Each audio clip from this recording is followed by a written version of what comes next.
বানরে আমার 6 পুত্র কালে প্রাণ হারিয়েছে।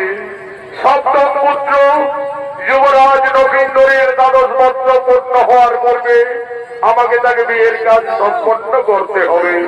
এই গুরু মহাশয়, যুবরাজ নবীন্দরীর অস্ত্র শিক্ষা বিদ্যা শিক্ষা সকলেই সম্পন্ন তো মহারাজ, যুবরাজ নবীন্দরীর এখনো অস্ত্র শিক্ষা বাকি রয়েছে মহারাজ। যাও গুরুদেব, যুবরাজ নবীন্দরকে জঙ্গলে নিয়ে অস্ত্র শিক্ষা দিবে এবং আমাদের চম্পকনগরের চারিদিকের সীমানা তাকে পরিষ্কার ভাবে বুঝিয়ে দেবে। তাই হবে মহারাজ, তাই হবে।